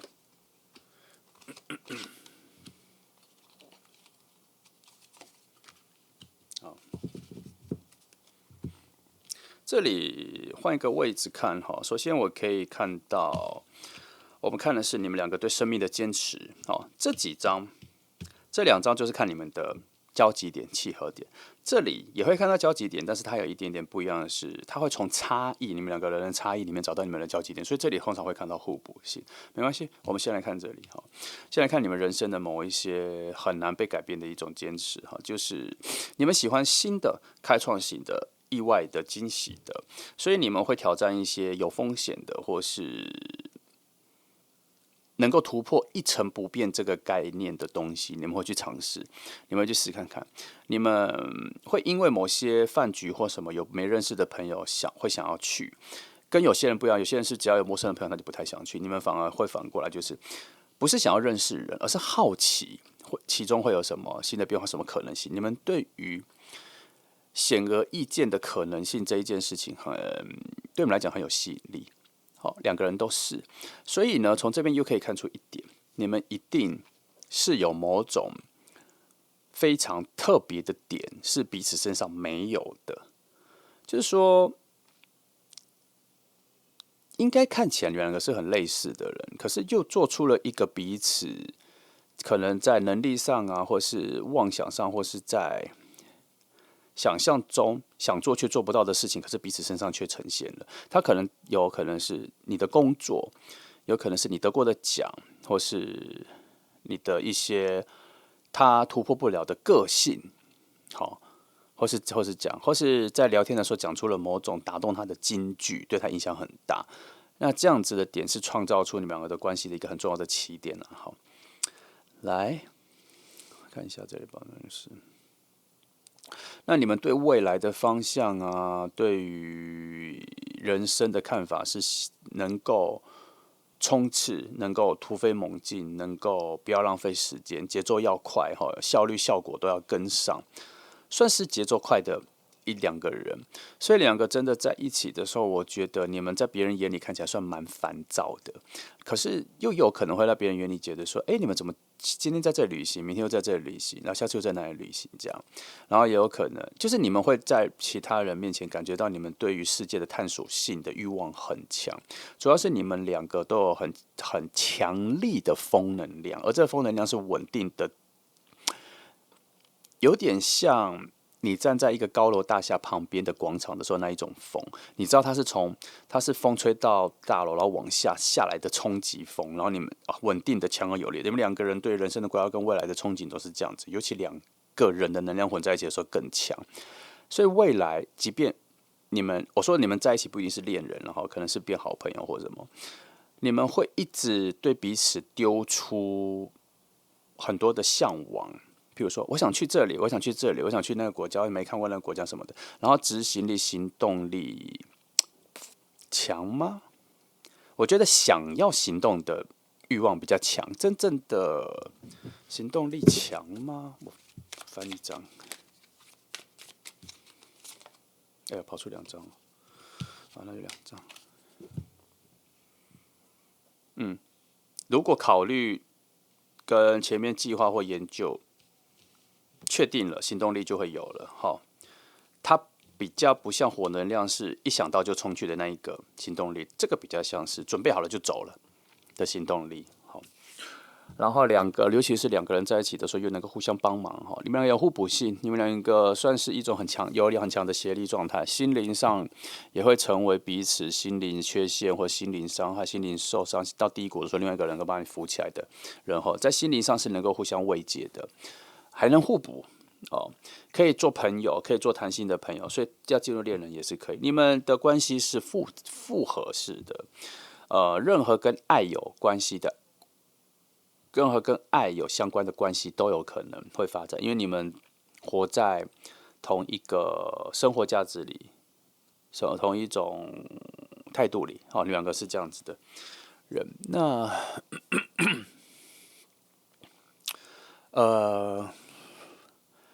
有很强的互补，然后你们彼此的差异性刚好能互补，好，还能够互相解决彼此的困境所以你们即使在未来没有在一起，即使好朋友，也会变成是有困难的时候第一个打电话、第一个联络的人的选项，你们可能会排在第一个，因为对于彼此的需求、需要怎么帮忙、共识、默契很强。好，再来我看一下这里讲的是，这里宝剑国王，这里宝剑骑士，所以我们刚刚所讲的，对于想要做的事情、想要做的向往，实践力很强，思考实践力很强之外，这一个对于要行动前的准备的要求，比这里出现之后，我觉得比我想象中的再更高很多。要确定好非常多的事情，所以你们这组不太像是出国前到机场才发现自己护照没有拿的那种人。当然偶尔会忘东忘西，但都不会忘什么大东西，都是一些不怎么重要的事情。真正重要的事情在你们面前都是排在最前面，所以你们做事情在别人眼里就是有点算是一尘不染，可是你们也知道有很多小缺失，可是它都真的不起眼，没那么重要，可以失去的一些小错误哈。那你们两个在一起的时候，我觉得节奏感会加快非常多，就像你们两个一起去规划旅行的时候。为什么我很常讲旅行？因为旅行是一个确定关系细节很重要的一件事情。所以，如果你想要确定你跟这个人到底能不能生活在一起，感情到底好不好，有没有办法破裂，有没有够坚持，就去跟他旅行，你立刻就知道了。还没出国前就有可能会知道了那旅行比较像是生活细节的超级放大，所有情绪会压缩。所有心情的浮躁感会放大，然后所有小细节，生活里面的小细节会在旅行的时候共同住旅社的时候被强化，然后会在短时间内被缩短而放大出来。一个人的整洁，一个人的反正各种就会被放，所以旅行是非常快的，确定一个人跟你适不适合的方式。好，那你们这组呢？我觉得反而是装了2份 turbo 啦。很合之外，节奏感还很快，所以即便你们规划了旅行，规划今天一整天要去5个景点，你们可能到中午就用掉了。你们的节奏感会快到这样子，甚至到一个景点去观赏，想观赏也不会彼此浪费时间。就是说，它不像是常常有另外一个人要等另外一个人的状态。你们到一家店之后，2个人甚至会花差不多的时间就逛完了，而且是非常快速的。精准的，你们很像是想要什么东西才会进这家店，而不会为了闲逛而进这家店，除非真的很喜欢这家店，需要花时间闲逛，这个时候你们两个也会有默契。即便你喜欢他不喜欢，他也会愿意等，因为他知道你想逛这家店是这一次进来的核心，他明白，他就会享受你在逛这家店的那一个等待，这是不一样的感觉。反正，在某种节奏感跟默契上，两个是很合的哈。那所以在旅行的时候，你们会很期待在安排的行程之外，会有一些奇异的、特别的转弯。就是说，本来你们要去这条街逛，在你们的安排里已经知道把这条街逛完，可是在逛的途中，你们发现有一些特别的点，两个人就会达成共识说：“哎、我们去看一下那里。”会立刻达成共识。如果没有达成共识，有的人会说：“不要了，我们先把这条街逛，我们等下再去。”这就是不一样的点喽，要注意这个哈，这就是有一点点不一样的点喽。好，它不是说，这就是这个不一样的点会是他在开这个口的时候，你的认同度有多高，而不是说完全的不一样。譬如说，你突然就觉得，哎，那边有一个特别店，我们去逛一下。他会说，等一下，我们先把这里逛，我们等一下再过去。那个感觉会让你觉得说，哎，对对对，我们还有要先逛了，我们先逛，我们等一下再过去。那就这个变成这个备案的快乐。有一种是你现在很想去，你看到你现在就很想去，然后另外一个人说不要了，我们先把这个逛，那感觉是不一样的。这个不一样，你要感觉出来。但是有的时候，并不是因为你们的不同或者是不适合而反映出来，有的时候是你的强迫性让别人有这个反应出来，你要去感觉这个部分，这个部分还蛮重要的哈。这个东西小细节就可以看出来你们未来相处时间拉长的时候的契合程度。好，但是虽然讲到这里，我要提醒一件事情：有些东西，有些答案，要过了几个小时之后消化完才会知道，不要当下就确定是什么。好吗？有的时候你有的人的身心灵感受跟不上你皮肤或是心跳的感觉啦，跟不上肌理的感觉，好，跟不上物理的感觉。你要再等几个小时之后，同一个感觉再去想象，你会发现说，其实你也没有那么觉得怎样。好，那我们回到你们对生活各方面，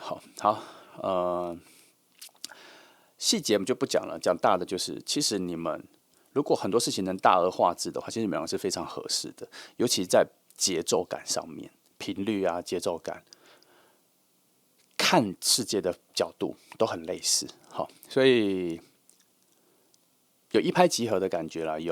是一个非常好的队友的感觉啦。哦，就有点像是你们玩两人三角，也是跑得很快的那一种啦，节奏感、默契，对绳子绑到脚的感受都差不多。哦，然后手的摆动的弧度也差不多，也不能说你们是双胞胎，可是我觉得你们的和谐状态很强。哦，来看这里哈，来看一些比较务实的，他现在在哪哈？他家离你的距离。好，这里先翻哈，然后再翻两张。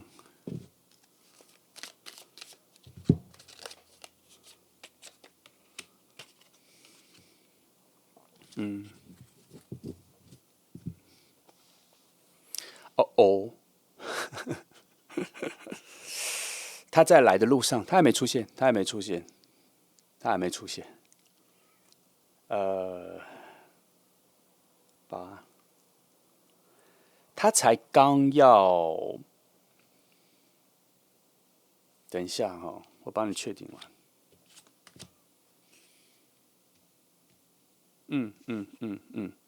他才刚正摆脱他现在的环境，然后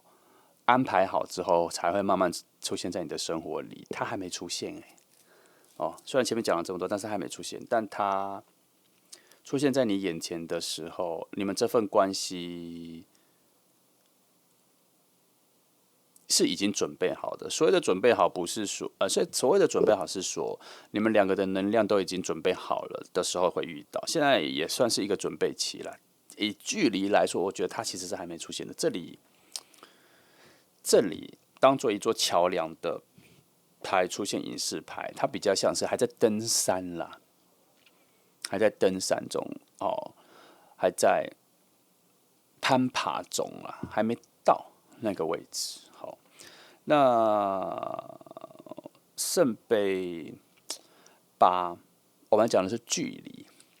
所以我才说他还在找路，他还在很多红绿灯前，还在很多十字路口找路，但他终究会找到这里了。所以他还在，譬如说在山路里，他还在讲说左转、右转，从这里什么这样子。好，那推动这一件事情的能量很强，所以表示他终究会走到你面前。哦，只是他在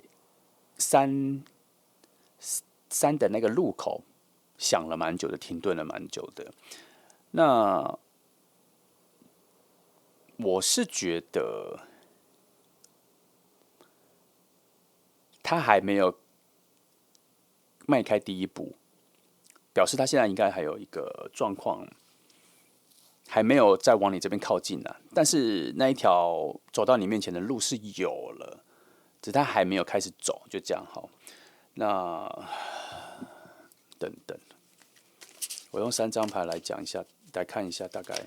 这东西到底要花多久了。换别张。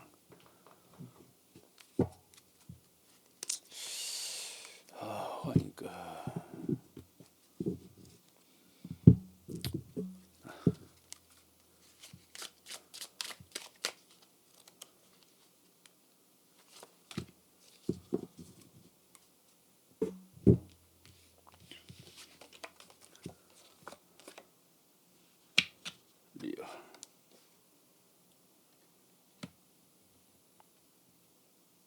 好，还不错。他还差遇到一个人，告诉他就着往那里去。哦，不知道什么事，可他现在在决定一个跟他的人生的下一个阶段有关系的事情正在进行中。可能换工作、换学校、考试、搬家都算。那他还没有办法决定，所以我才说他现在停在那里。然后有一个他很熟悉的朋友，应该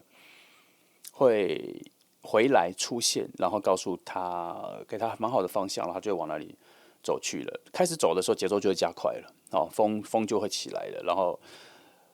节奏就会加快，往你这边。好，那现在这个人还没出现了，所以我觉得这应该还在这几个月之内会发生的，所以你要再等一下，他还没有出现。好，来，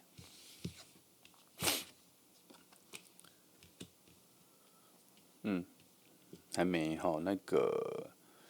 那个日新月异的状况还没有出现。所谓那个日新月异的状况还没有出现，是你们两个的能量还没有到重叠跟互相影响的阶段啦。哦，所以它其实如果以位置来说，生活圈来说，我觉得还算有个距离。所以它现在还不算是出现在你的朋友会认识的范围里，你的工作里面也不会出现里。就是你们现在的空间上是还没有任何交集的哈，因为我觉得那一个看到共同太阳。使用共同月亮的情况还没有重叠起来。那再来是不要急，这里说不要急哈，先过好自己的生活哈。你现在的所有的人际关系、工作的接触到的人，你的故事线的发展，都跟未来跟他遇见息息相关。然后它是出现在一种，你只要把现在顾好哈，你现在过得比较好，过得比较好，不要让自己萎靡下去、堕落下去，把现在变得顾好，然后想要让自己提升、再加分，也就赶快去做。它这一个能量的等量哦，我讲最白的啦，你多好，你就会遇到多好的他啦，差不多是这样啦哈。好，因为它这里能量出现一种等量的状态啦，而这个等量的状态不是已经定好的，而是变数在于你身上自我的能量提升。你到哪里，它就差不多到哪里，是这样哈。所以看得出来，你们即使不在同一个区域里，但是看起来好像这个路径是对齐的哈。那应该是一条直的路，只是路上的红绿灯十字路口蛮多的，需要蛮多的停顿。好，那从这里看得出来，他不会因为太多的诱惑或什么让他转弯，然后绕远路，不会啦。当他发现了他这个决定的路径出来的时候，他就会笔直的往你这边来了。这就只是时间的发生的时间点问题，不是时间长短的问题，是时间点的问题。啊，再等一下就可以了。好，基于这张牌，我看一下它有没有需要特别去看的3个端点哈。看一下3张。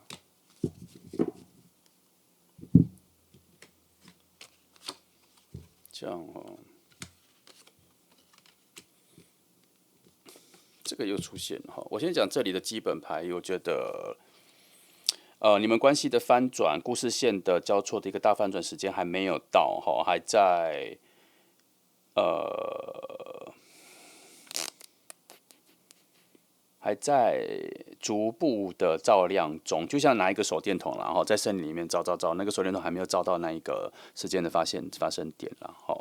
那这里也是说哈，就是别担心了哈，这份期待是有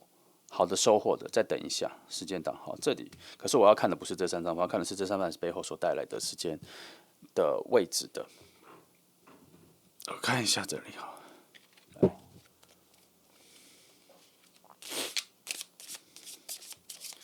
来，这里看的是，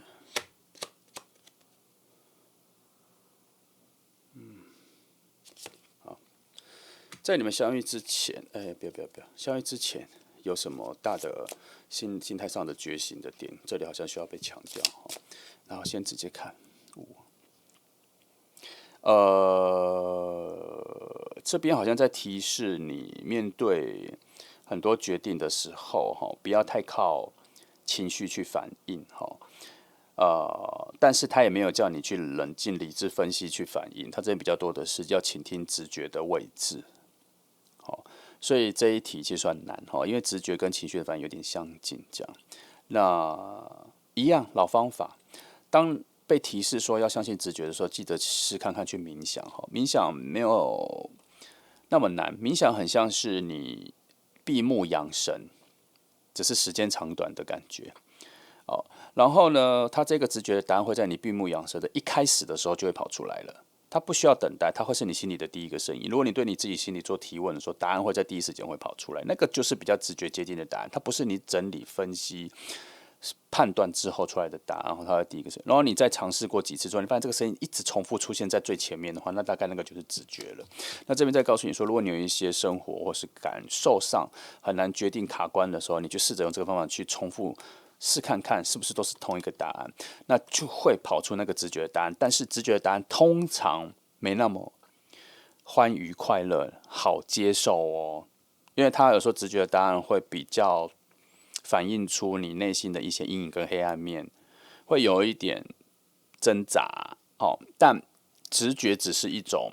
提示，接近像答案的一个提示或是一个暗示，它没有一个。它不是一个指令，不是说出现你就要照着做，它只是一个比较强的你内在的一个声音跟信念。那它会这么强，是因为它可能从你的本质上，你忽略的本质上，或者你忘记的本质上，或是你已经包装过太多的自己，忘记你本身的本质，或是你最早的初衷，他更加在意这些出现的答案，跟你现在所认为的自己可能会有一些冲突，所以他会有点难以接受。但是它只是一个讯号，让你去思考一下，你内在的声音最大的声音是这个，那跟你想做的事情有什么差异？你要再去做一个评断。哦，好，再来是这里这里要看的是你们这个相遇之前关系上会不会有什么很大的变数，它会转弯或什么拖慢时间哈。这里没有了哈，他一样了，他看准了这权杖上，他看准了路径，看准了方向，他就会来。而且其实他现在已经看准了，他现在只是要一个推理啊，所以他需要那一个人出现，给他最后一个关键字。好，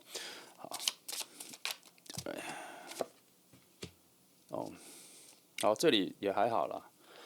哦，就是说前面刚刚是说嘛，哈，如果你是什么样状态的自己，是什么样能量的自己，你大概就会遇到多好的人。如果你越来越好，你就会遇到，他也会越来越好，你遇到的人就很好。你们两个是等值等价的，只是说在这一个概念，你现在只是初期，所以这边在暗示你说，你还有一些可以加分的空间，你还可以提升自己的空间。你在遇见他之前，还有很长的时间可以去让自己变得更好。请你去做，好，请你去做，差不多是这讯号。来，那差不多这里讲完了，我们来翻一下，我们来针对他这个人的性格哈，我们通常都会翻这个了哈，来去看一下，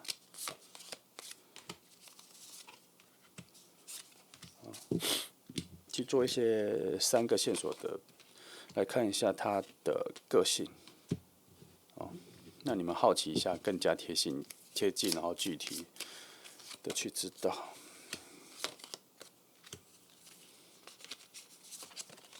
哦，下啊。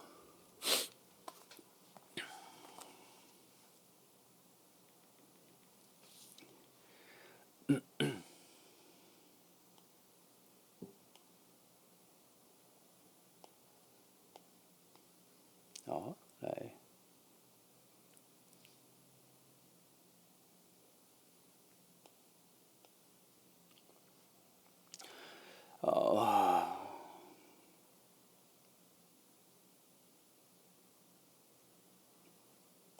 好，差不多了哈。他是一个自制力很强的人哈，所以他很严于律己，很要求自己，他是一个很要求自己的人。但从这边看起来还好，还好他这个要求自己不会去扩散到要求别人啦。要求你，所以他会把自己展现得很好，这样子，所以这个也代表了某种暗示，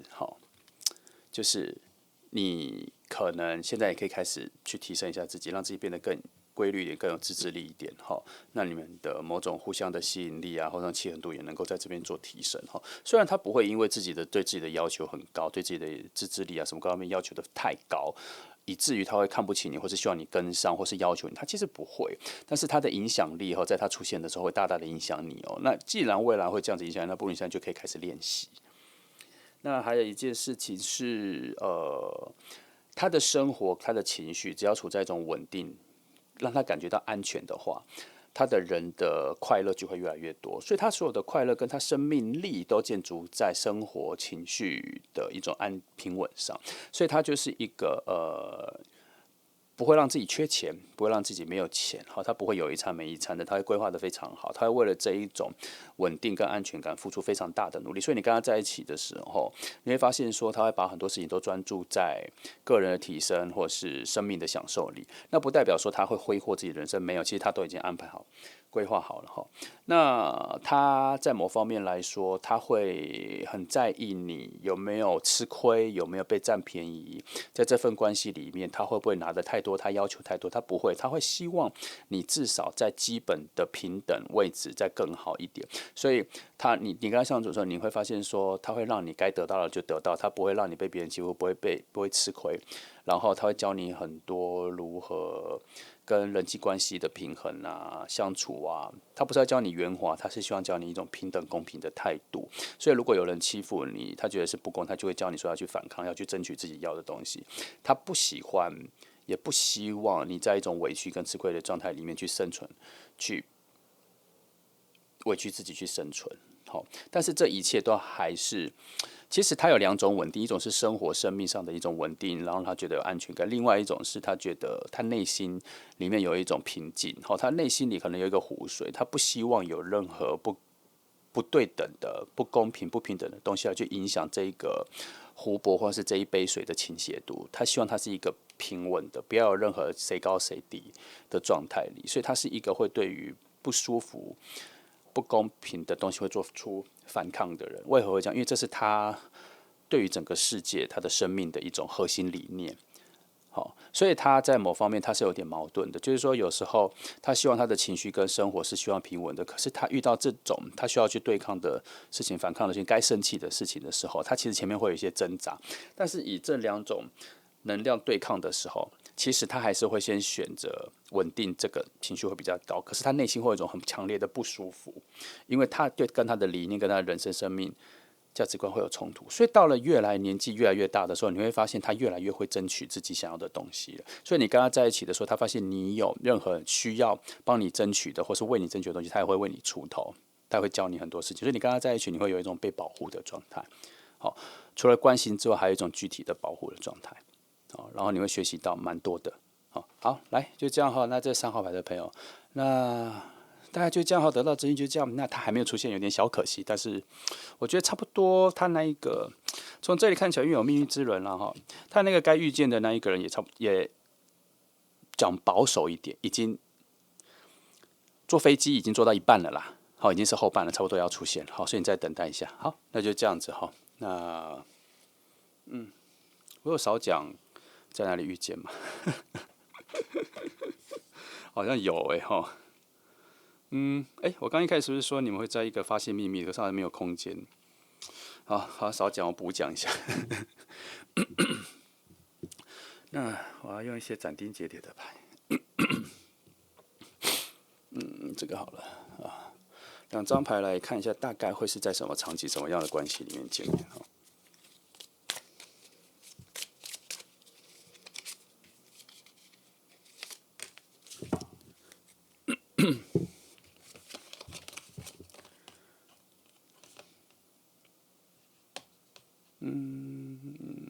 朋友关系、家人关系、感情关系。哦，他好像会从你们会从你们会有共同朋友因为我发现好像